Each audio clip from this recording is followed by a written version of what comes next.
Welcome to the Four Borders podcast. Hey, Dave, you know what we haven't done yet? We haven't welcomed everybody to the Four Birdies podcast. Welcome, you're here, you've made it. Thanks for checking out the channel.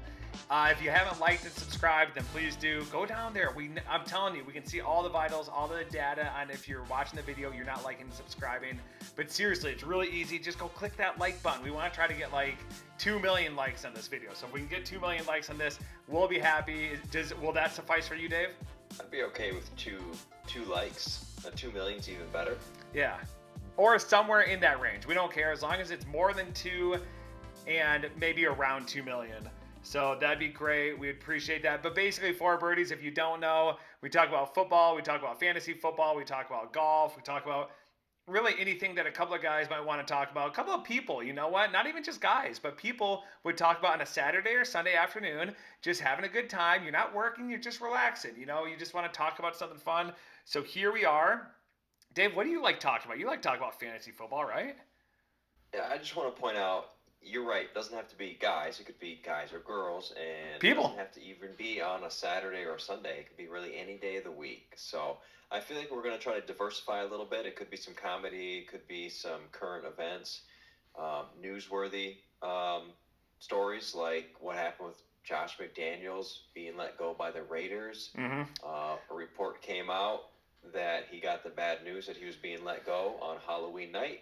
So he allegedly called his kids to have him come back home to break the news to him. So not a great look because your kids are trying to enjoy Halloween. They're in costume. They're trick-or-treating. You call your kids and you have them come back to the house so you can tell them you lost your job.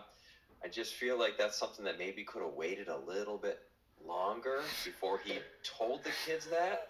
The only thing I can think of is that he brought them home to let them know, like, hey, I'm famous and people might know that you're my kids and you might get people to heckle you and they'll say, hey, your dad got fired, so I'm telling you first.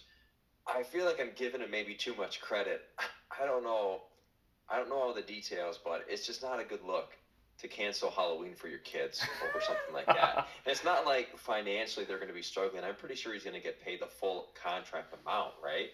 Oh yeah, he'll definitely get his money. He's gonna Mark Davis is paying out like 52 million to him and Gruden for the next like 2 or 3 years. It's like it's about. I think McDaniels had a 6-year deal. He was a year and a half into it. That's insanity. It's crazy. So I don't understand how they're still paying Gruden if they supposedly fired him with cause. And is there still a lawsuit going on there? I thought there was a lawsuit. I thought, yeah. I mean, I wouldn't be surprised if he won that lawsuit. I'm not sure about all those details, but yeah, I'm not quite sure. Okay, but anyway, you call your kids to let them know that you got let go. That's so bad. Just wait till they come home. Tell them the next day. I just feel like McDaniels, or he just makes a lot of head scratching decisions. Yeah, even with his own kids. That's so bad. Like, you're exactly right. How is it going to affect them? It's not like, even if something really tragic happened, and of course to him that's tragic, but you've already been fired a couple different times. I mean, you're probably used to the feeling at this point. It's a bit humiliating, but you work for Mark Davis. I mean, that guy. Oh, hey, did you see he got a haircut, by the way? I was going to say he's humiliating, but he actually looked like a regular person. I don't know if he had that bowl cut to troll people, or if that The was bowl like to troll. a legitimate is the bowl for troll. I don't know if that was his like real haircut, like he really thought that looked good. Then I do question like his management, his decision making. If you can't manage your own haircut, could you manage a team or own a team? So apparently he got a haircut, and I hope it's real. I hope it's not some Photoshop trick. If he Oh, really did get a haircut, then I feel like that could be the beginning of a massive turnaround in Las Vegas. So I'm looking forward to seeing what the Raiders can do to get things going again. Let's see if they keep this momentum of an interim coach. They're going to get a new GM. Mark Davis has a new haircut. So I'm looking forward to seeing what happens. that is so funny. That the haircut was so embarrassing, so awkward. and you're right. Was he trolling people? I don't think you would troll people for that long. I think you troll somebody for like a day or two or maybe a week. After a week, somebody's like, okay, you got a mullet, like enough's enough. And then you cut it. But I mean, it was almost like he was born with that haircut, right? I feel like he was playing the long game um, with the gag. I wonder, like, if he forgot, like, hey, the joke became too powerful for him to stop. I suppose. I don't know. Like, wouldn't his barber say, "Hey, Mark, let's talk about doing something different this time"? No. Maybe it was a real haircut. I don't know. But it's apparently the bowl cut's gone. So Mm-hmm. I'm excited for him. Yeah. Yeah, I am too. I do like the Raiders. It's not one of those teams I dislike just inherently. I do like the Raiders and I like Max Crosby. And I did like Gruden. I liked when Gruden was there and I like him as a coach. I know he's a little polarizing as well, but I like I like the Chucky. I like how, the Chucky meme and how he looks like him and all that. Now that you bring up Gruden, I remember Gruden also had a similar haircut. So I wonder, like, if Mark Davis hired Gruden because of the haircut. I'd have to look back at their haircuts. Did Mark Davis cut his hair to match Gruden, or did Gruden cut his hair to match Mark Davis? And is there a relationship there for how he got the job because of the haircut? I don't know, David. It's probably one of those things where it's like the military, you have to have the haircut. I'm going to err more on the side of that. Hey, Dave, I got a quick question. I'm wondering, we're showing funny hair clips on this, talk about Mark Davis's hair, and it's hilarious. Now, like, wouldn't we get like a couple billion views from that? Like, how do we become more like Ninja and Mr. Beast? Like, how can we transform our videos so that we can get like a couple billion per video? Speaking of billions, I was watching Baby Shark tonight to get the kids to go to bed, and it's got 15 billion views. Hmm. That's amazing. As far as us getting like 100 views, I feel like maybe we have to work on the algorithm or your hashtags. Like, are you tagging these videos? We haven't really promoted it that much to people, so that could be part of the reason. Dave, I don't know how to get to a billion though. you That's a know good what we're question. not doing? You know what we're not What? doing? We're not showing Baby Shark on this YouTube channel. Why don't we just show Baby Shark here and then we can get billions of views? That would be dirty. I don't know if we can play. We can't play the music. That's copyright infringement, right? Can we get some knockoff Baby Shark? Is there any kind of like Baby Shark might already be Chinese, but can we get some like I don't know, some It's Korean, actually. oh, it's Korean. Okay. Like can we get the South Korean version or the North Korean, whichever one it isn't? Can we get that and just have it be like a knockoff of Baby Shark? I don't want the channel to get shut down, so That's maybe true. we shouldn't risk it. Might But not we be could worth that. always, if we talked about Baby Shark, put that as the hashtag, and then we have a bunch of kids watching this going, "Huh, this isn't funny. I don't like this." Yeah, that's true. Okay, well, we'll keep working on it. I'm going to see if I can find something out there that we can rip off and get to the billion views a lot faster. Dave, I've got a little bit more of a serious question. I hope you're sitting down. So, about 4 weeks ago, I was sitting in my apartment and I was really thinking about life. And I was looking at my fantasy football lineup, and I saw Kyler Murray, and he was available. And I saw that he's hurt. I've told this story. I don't want to bore you, but I saw that he was on the IR. I needed another quarterback, so I just got rid of Purdy, and so I put him in my IR slot and I let him kind of be there for a minute. And, sure enough, he's ready to play. And it works out really well because my other quarterback is Jalen Hurts, who's on a bye. So it just so happened that now Kyler is going to be ready to go in and Hurts is going to sit out. But I also saw that Josh Dobbs was available and I picked him up on the waiver. I saw his stats. He's got pretty good stats. His fantasy ranking is like 16, I want to say, in Yahoo. And he can scramble. He can throw. You've already talked to me about him. You know about this guy, and I'll let you maybe pontificate your wisdom about this guy in a second. But I'm really wondering now that I have Dobbs on my team and I've got Kyler with Hurts on the bench, who am I going to start, Kyler or Dobbs? So this week, I think it's a pretty easy start to just have Dobbs play. Um, Kyler Murray coming off from the ACL injury. He hasn't played since last season. I think Dobbs is the safer bet. I wouldn't play Murray quite yet. And here's the thing: you might not play Murray all season. You're going to just roll with Jalen Hurts the rest of the year. So I don't know if you're going to want to carry three total quarterbacks. You might look to trade either Dobbs or Murray to another team, and then try to find another piece that you can actually start, like another wide receiver or running back. So if I were you, I'd hope that Murray has a good week this week, his first week back. The trade deadline's coming up. Find a quarterback needy team and trade Murray. Here's something to consider though. Murray is playing against the Atlanta Falcons, who have I think a green 8 next to their team for defense, and then the Vikings are playing New Orleans, and their defense is pretty stout. So I do, there's that wrinkle right there where like I think it's kind of it makes so much sense to sit Murray because he's coming off the injury. Yeah, that does, but he's playing an easier defense. So I don't know what that means. I don't know if you read into that. That's the kind of stuff I like to dig into. I like to see who's got the best matchup. A lot of who I play is matchup dependent. So, what are your thoughts on that?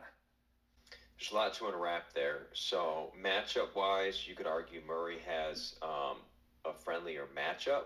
Um, Dobbs, I think, generally has better weapons in Hawkinson and Addison. I think KJ Osborne is going to be out with a concussion.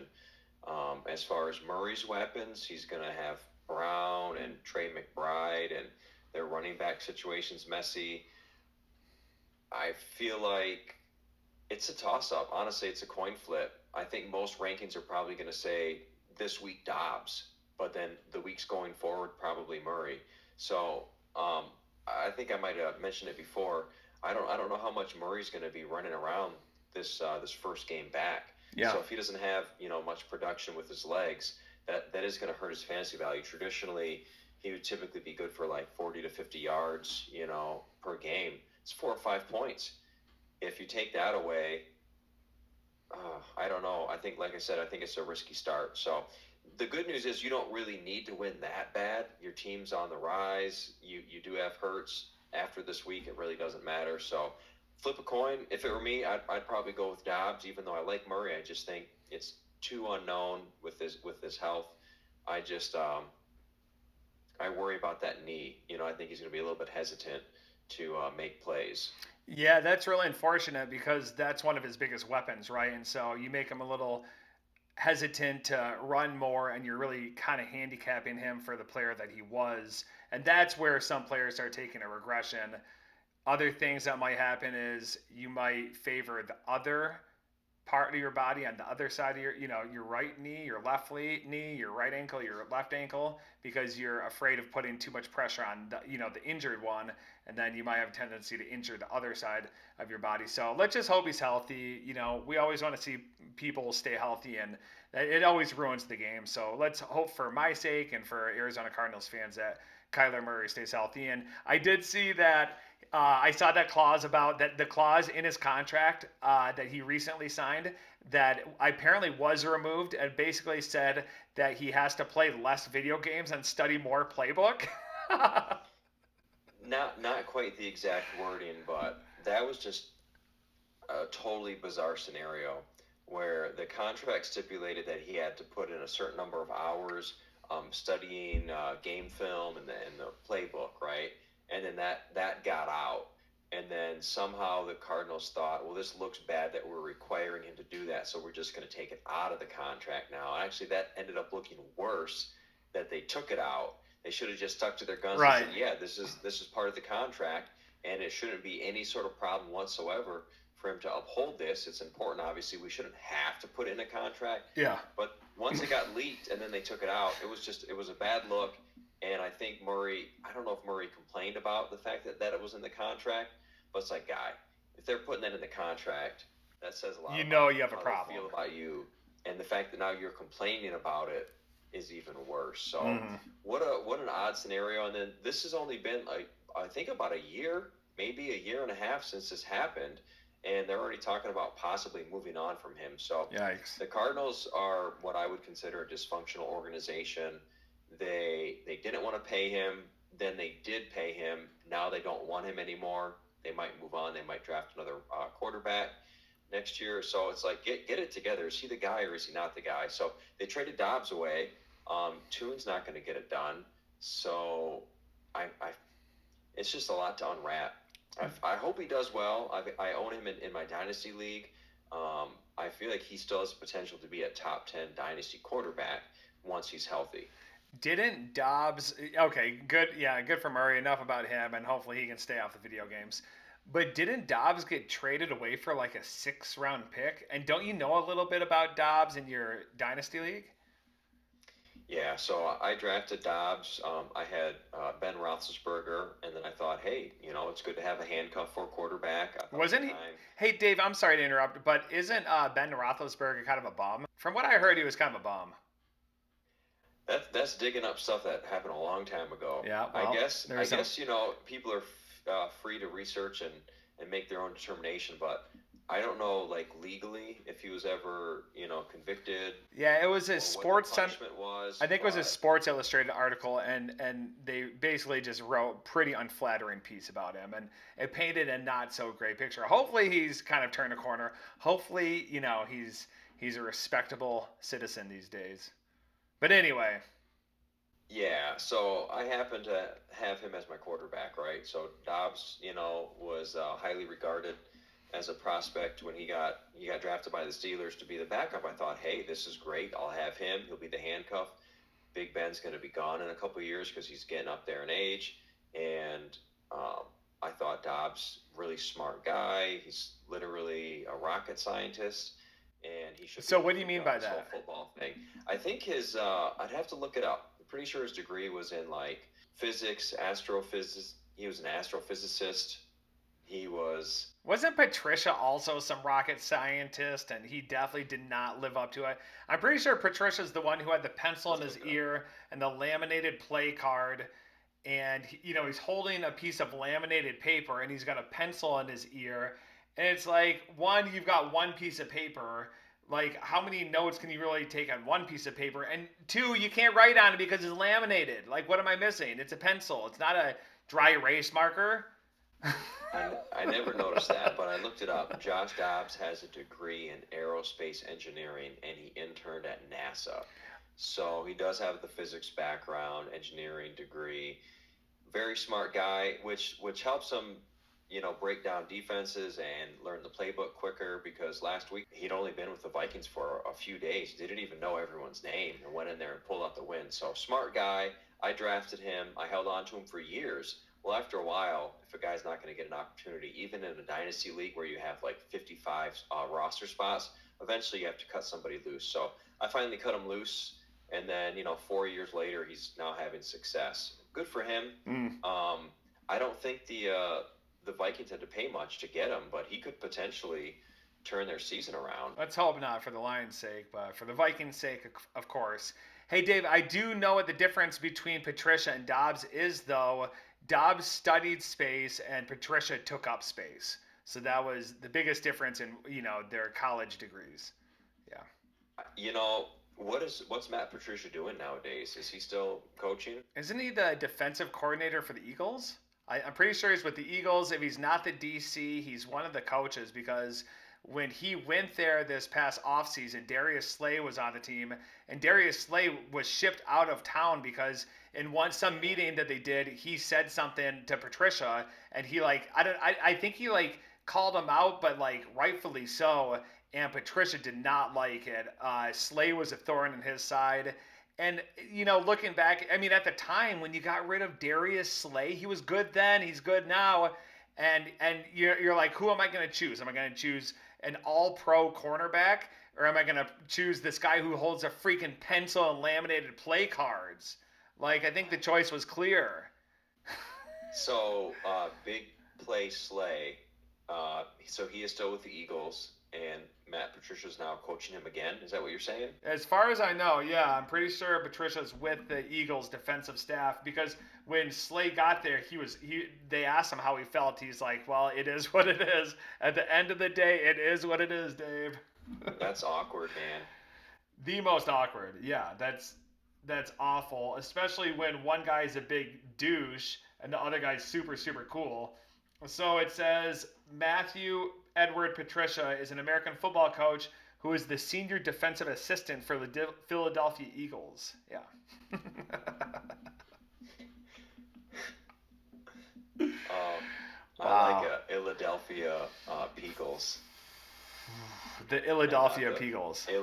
Philadelphia Peagles. Peagles. Yeah. Um, you know, change topic here.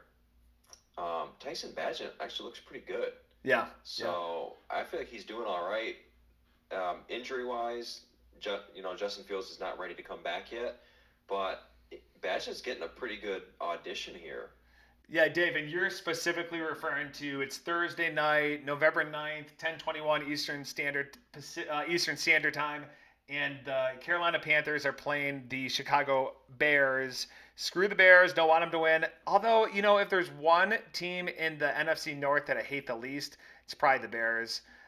So they're playing the Panthers right now, and you're watching yourself some what Teabag? Isn't that his nickname, Teabag? Teabag, Let's yeah. go. And so here's the thing. Um, you and I have different philosophies on this because you are more of a fan and I am more of a fantasy football player. Um, I want Tyson Bagent to do well. I picked him up in Dynasty. That's my motivation, right? Good for you. Yeah, I mean, I want the Lions to do well too, but like if it came down to it, it's really tough because not everybody can do well at the same time. I Yeah. feel like I'm not a great fan if I say that I want Tyson to do well and here he is a division foe. Mm. So that's where you and I differ, right? Would you pick him up in a fantasy league and root for him? Yeah, of course. Yeah, I would 100%. I would pick him up. I don't, I wouldn't if he's on my team, I'm going to root for him, but well, actually kind of there was one player I didn't pick up maybe on the Chargers for this upcoming week 10 of the NFL. They're playing the Lions, and I'm not going to root for somebody that's playing my team that week. No, that's crazy. Of course I wouldn't. Now, if the Bears are playing the Panthers, sure, I might root for them. I mean, the Bears aren't going to win the division anyway, so it is what it is. But when Rodgers was with the Packers, no way, no way. Let me ask you this. Let's say, you owned a division rival player and they were playing against your beloved Lions. Would you bench that player just so you wouldn't, feel torn to root for them? If they're like a league leader and they're going to put up some serious points, I would keep them in. I just wouldn't root for them. I just say it is what it is. I can't control this, right? I mean, I'm not on the field playing. I'm not, letting some guy burn me for a 60-yard touchdown. So yeah, I would play them. Now, I just wouldn't root for them. Yeah, I gotcha. Okay, yeah. that's fair So, enough.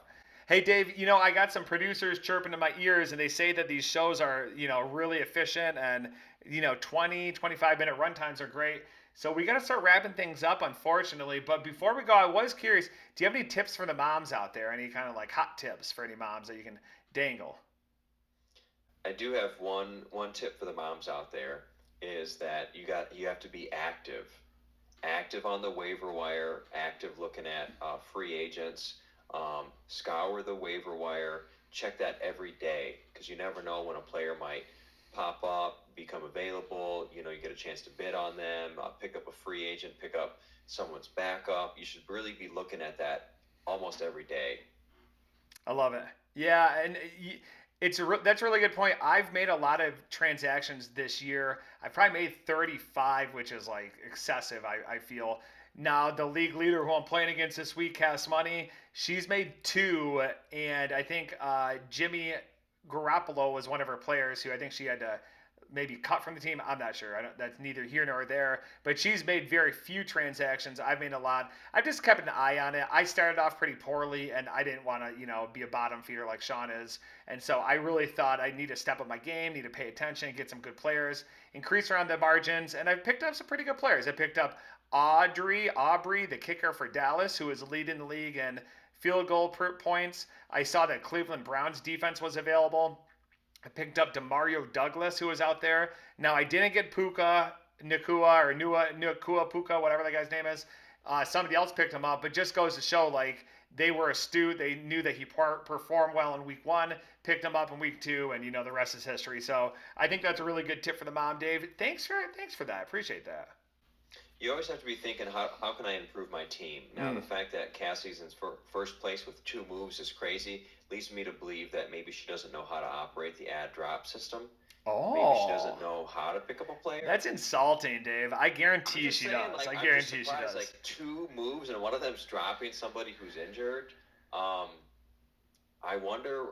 I guess these tips don't always apply to everybody because Yeah. she's only done 2 moves and she's in first place. And I'm saying, hey, it's probably a good idea to at least check. Maybe she's checking. She doesn't feel like any of those players would make her team better. Maybe that's true. But for somebody like you, maybe you're better off checking every day. Yeah, I am. I don't do this all the time, and I just gotta try to find the players when they're performing well and take a swing. Hey, Dave, I think we got to wrap things up. But before we go, you're going to tell us about the brand new sponsor of ours, right? Yeah, I'm just looking at this email that we got from a restaurant, an up-and-coming restaurant. It looks like they'd like to sponsor this episode, and so we're going to give them a shot. I don't know much about these guys. I don't think they've actually opened the restaurant yet, but they're still in concept phase right now. I'll just kind of read a little message they sent to us. So the name of the company is the Hole in the Wall Sausage Company, so I'm assuming a smaller company. And it's a distinctive restaurant concept specializing in serving a variety of flavorful hot sausages through cutouts. Their mission is to provide a quick, customizable, and delightful dining experience for sausage enthusiasts in high traffic urban areas. The unique nature of their service, combined with their diverse menu, positions them as a standout player in the fast casual dining sector. Um, Dave, Dave, I got to be honest. Hearing about this and this restaurant who just happened to reach out, it almost kind of frustrates me. It's like I should have had that idea. I remember when I was a little kid and I heard Green Day's Dookie album, and I was like, if only I could go back and have an album that I created and put my name to it, then that would have been it. Like the Hole in the Wall Sausage Company, like why didn't I come up with that? I'm just kind of kicking myself. I think it sounds like a really good opportunity though. Yeah, I'm kind of confused. I'm not really sure what they mean by the cutouts, but yeah, I mean, we'll just kind of monitor this as this business grows, and if they want to sponsor our videos, that's great. Maybe we can check out their locations once they open up. Dave, and I did see they sent out an email. They're going to have a pop up event in a couple weeks. So maybe we check out that pop up event at the Hole in the Wall Sausage Company, and then we'll let you know how it goes. I have not heard of this company before. This restaurant's new concept. I don't believe they've opened a location yet, but I guess as the company grows and gets bigger and reaches more markets and satisfies customers, then we'll see where it goes. Yeah, really look forward to the growth of this company, the Hole in the Wall Sausage Company. So thanks so much, Dave. It's been another great episode of the Far Birdies podcast. Please like and subscribe. Please, we want to hit ninja numbers. We want to be Mr. Beast numbers. We're going to get there. We're going to get 1 like, 1 subscription at a time. Dave, I'm going to see you later. Everybody enjoy it. Have a good night or day or whenever you watch this. See ya.